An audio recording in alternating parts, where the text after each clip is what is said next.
친구들 잘 지냈나요? 오늘은 하나님의 셈법 나누기에 대해서 말씀을 알아보겠습니다. 오늘 본문과 요절은 동일해요. 같이 한번 읽어봅시다. 살아계신 하나님의 말씀, 사도행전 4장 35절, 그들이 각 사람의 필요를 따라 나누어 줌이라. 사도행전 4장 35절 말씀. 아멘. 오늘 이 보면 나누어 줌, 나누어는 우리가 오늘 배울 나누기예요. 말씀에서 말씀하시는 나누기 어떻게 하는지 잘 배워봅시다. 지난주까지 하나님의 셈법 세 가지를 배웠죠. 지난주까지.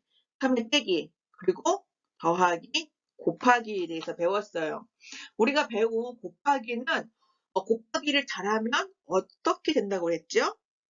그래요. 모든 일을 할 수 있는 능력의 삶을 살 수 있다고 했죠. 그러면 곱하기는 어떻게 한다고 했죠?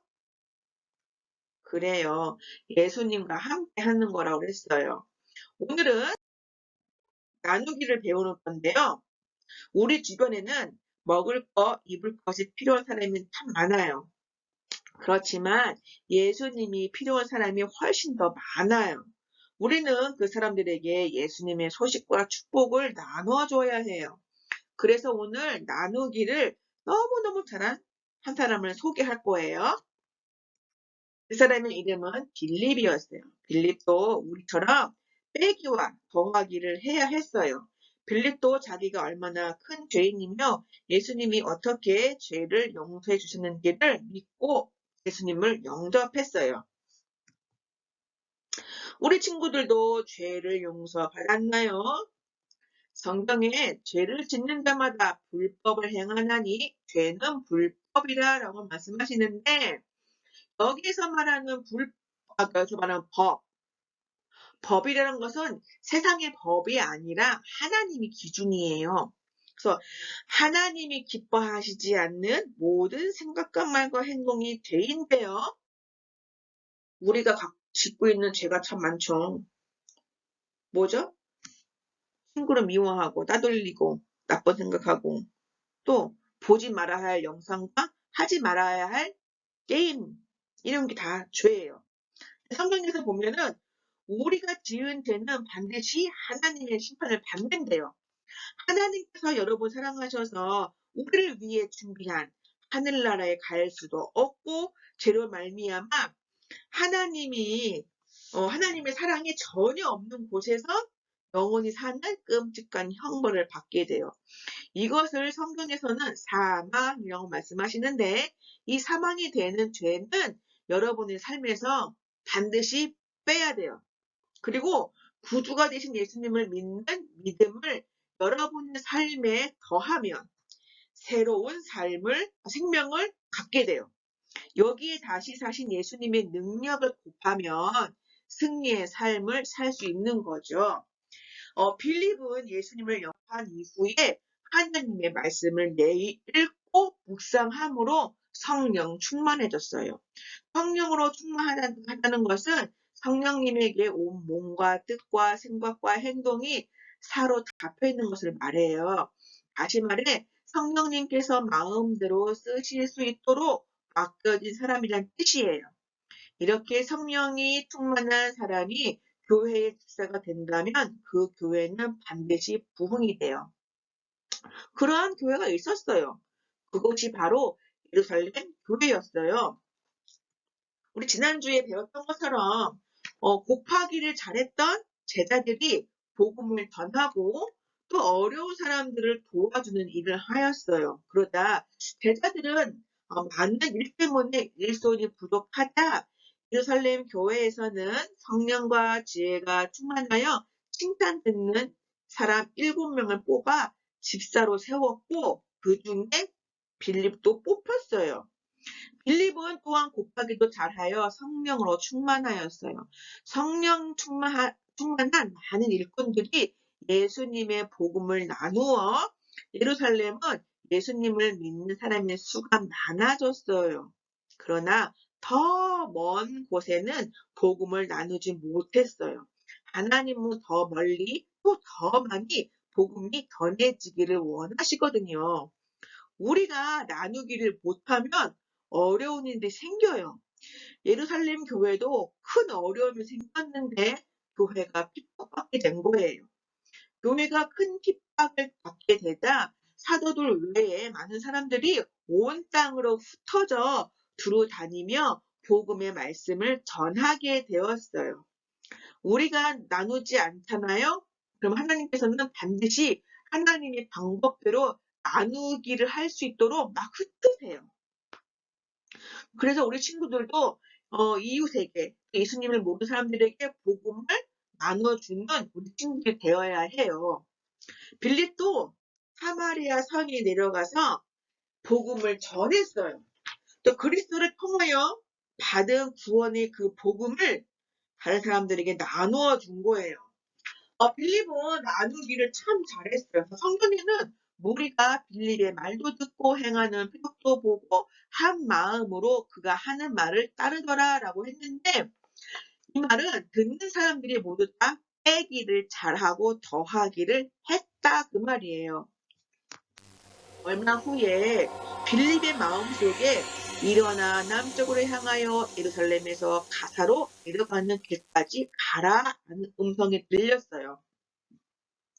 성경에 보면 주의 사자가 말씀했다라고 쓰여 있어요.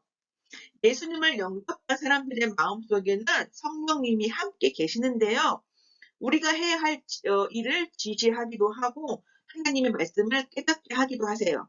그런데 빌립은 좀 이상했어요. 이상하게 생각할 수도 있었겠어요. 왜냐면 가라고 한 곳은 아무도 살지 않는 들판이었거든요.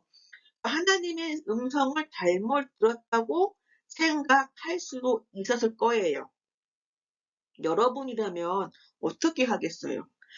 혹시 부모님께 전도하기를 원하는 마음을 여러분에게 계속 주시는데 여러분은 부모님이 거절할까 봐 두려워서 예수님에 대해 말하진 못하진 않나요? 또 친한 친구가 예수님을 믿지 않아서 계속 여러분의 마음이 무겁지는 않나요?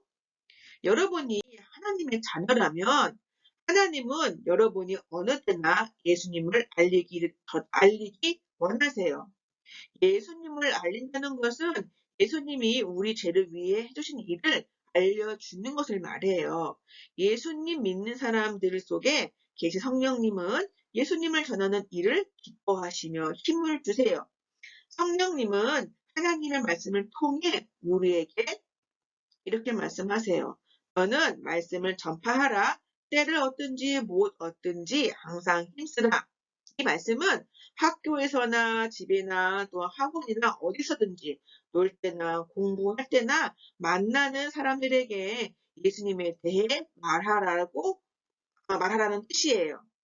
성령님께서 우리 마음속에서 친구들에게 전도하라고 할 때 우리는 순종해야 해요. 하나님은 여러분에게 이미 전도하라고 말씀하시지 않나요? 빌립이 있던 것처럼요. 빌립은 성령의 음성을 따라 순종하여 사마리아에서 예루살렘을 지나 가사 쪽으로 갔어요. 광야를 향하여 나아갔어요. 아마 왜 빈들 광야로 가라고 했는지 의심할 수도 있었지만 빌립은 자기 생각을 버리고 성령님의 인도하심을 따라 광야로 향하여 나갔어요. 과연 빌립에게는 어떤 일이 기다리고 있을까요? 한참을 가다 보니 저쪽에서 수리를 타고 간 사람이 보였어요. 그 사람은 에티오피아 여왕의 모든 재산을 맡은 내시였어요.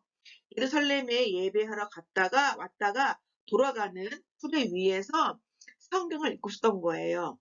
그때 성령께서 빌립에게 수레에 가까이 가라 하셨어요. 자, 이제는 구체적으로 인도하시죠. 여러분에게도 하나님께서 점점 분명하게 알려주시진 않나요? 여러분도 천국 갈 것이 아니라 부모님도 함께 천국에 가야 한다는 마음으로 부모님께 예수님을 알려보세요. 아주 친한 친구도 어쩌면 교회에 함께 다니고 싶은 마음을 가지고 있을지도 몰라요. 친구에게 용기를 내어 예수님을 알려보세요. 여러분이 예수님을 구주로 영접했다면 하나님은 여러분이 어느 때나 예수님을 알리기 원하세요. 학교에서 친구에게 친절히 행함으로 또 예수님을 믿는 사람이 다르다는 것을 보일 수도 있어요. 때로는 전도할 사람을 정하고 기도하며 전할 기회를 쌓아야 할 때도 있어요. 어떨 때는 어려움을 당한 친구를 위로하거나 격려하는 동안 예수님의 도움을 누리도록 소개할 수도 있어요. 근데 이런 게 그렇게 쉽지는 않아요. 하지만 여러분 속에 계신 성령님은 여러분을 도와주세요.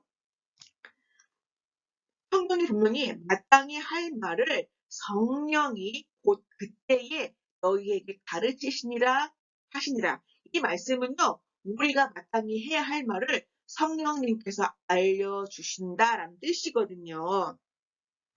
여러분이 나누기를 할 때 어려움을 느낀다면 여러분과 함께 하시겠다는 하나님의 약속을 기억하세요. 그리고 예수님에 대해 말할 기회를 찾으세요.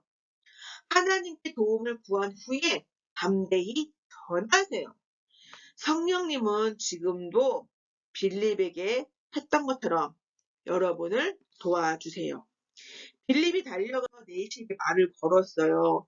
읽고 있는 말씀을 이해할 수 있으니까? 그러자 네시가 말했어요. 기도한 사람이 없으니 어찌 깨달을 수 있겠습니까? 이 말은요, 알려준 사람이 없으니 알 수가 없습니다. 라고 하자 빌립에게 수레에 올라타라고 했어요. 그때 네시가 읽었던 내용은 이사야 53장 7절 말씀이었어요. 그가 도수장으로 끌려가는 어린 양과 털 깎는 다 앞에서 잠잠한 양같이 그의 입을 열지 아니하였도다. 이사야 53장 7절 말씀을 읽었는데 이 말씀은 바로 예수님이 우리 죄를 용서하시기 위해 붙잡히시고 또 재판을 받으실 때 억울한 고소를 모두 참으신 모습을 알려주는 거예요. 빌립은 이 말씀의 뜻을 잘 풀어주었어요. 예수님이 마침내 우리의 죄값으로 십자가에서 죽으시고 3일 만에 다시 사셨다는 기쁜 소식도 전해주었어요. 전도할 때는 언제나 예수님에 대해 알려주어야 돼요. 여러분은 복음의 내용을 알고 있나요? 복음은 죄 때문에 영원히 벌을 받아야 할 우리를 위해 예수님이 십자가에서 대신 벌 받으신 것을 말해요. 뿐만 아니라 예수님은 3일 만에 다시 사셨죠. 성경에 보면 우리가 아직 개인 되었을 때에 그리스도께서 우리를 위하여 죽으심으로 하나님께서 우리에 대한 자기의 사랑을 확증하셨느니라 라고 말씀하세요. 그래요. 하나님은 우리 친구들을 사랑하세요. 이 놀라운 소식이 바로 빌립이 전한 내용의 핵심이었어요. 내시는 예수님을 영접했을까요? 길을 가다가 물이 있는 곳에 이르자 예시가 말했어요. 물이 있으니 내가 세례를 받으니 무슨 거리낌이 있겠습니까? 그럼 이 말은 뭐냐면 제가 세례를 받을 수 있을까요? 이 말이었어요. 그래서 빌립이 이랬어요. 당신이 마음을 온전히 하여 믿으면 가능합니다. 다시 말해 당신이 예수님을 구주로 영접하면 가능합니다. 이 말이었어요. 그러자 네시가 고백하기를 내가 예수 그리스도께서 하나님 아들인 줄 믿습니다. 라고 신앙 고백을 한 거예요. 네시는 예수님을 영접하고 세례를 받았어요. 빌립이 전도하여 세례를 베푼 후 성령님은 빌립을 다른 곳으로 이끌어 가셨어요. 빌립은 아소도에 나타나 여러 성을 지나다니며 복음을 전하였다고 성경은 말하고 있어요. 빌립은 성령님이 인도해 주시는 대로 복음을 잘 나누었어요. 여러분도 계속 전도하겠나요? 예수님을 영접한 여러분은 이 사실을 꼭 기억해야 돼요. 하나님은 여러분이 어느 때나 예수님을 알리기 원하세요. 여러분이 나누기를 할 때 어려움을 느낀다면, 또 복음을 전하는 것이 어렵게 느껴진다면, 여러분과 함께 하시겠다는 하나님의 약속을 기억하겠나요? 예수님에 대해 말할 기회를 찾겠나요? 하나님께 도움을 구한 후에 담대히 전하겠나요? 하나님은 여러분이 받은 축복을 이웃과 나누기 원하세요. 디모데후서 4장 2절에 너는 말씀을 전파하라. 때를 얻든지 못 얻든지 항상 힘쓰라. 이 말씀을 꼭 기억하세요. 그러나 예수님을 영접하지 않았다면 성령님의 도움을 받을 수도 없고요. 또한 성경 말씀도 깨달을 수가 없어요. 아직 예수님을 영접하지 않았거나 내가 구원받았는지 의심이 가는 친구들은 전도사님에게 연락을 주세요. 그 전도사님이 말씀을 통하여 여러분들에게 도움을 주겠어요. 이미 예수님을 영접하였다면 오늘 배운 나누기, 복음을 나누어 주는 우리 모든 친구들이 되기를 바랄게요. 같이 기도하겠습니다. 하나님 아버지, 오늘 나누기에 대해서 배웠습니다. 나누기란 예수님이 우리에게 주신 일들을 전하는 것이 나누기래요. 하나님, 우리 주변에 아직 예수님을 모르는 사람들에게 복음을 나누어 주는 우리 모든 친구가 될 수 있도록 도와주시고 항상 도우신 하나님의 손길을 기억하며 담대히 복음을 전할 수 있도록 주여 도와주옵소서. 예수님의 이름으로 기도드렸습니다. 아멘.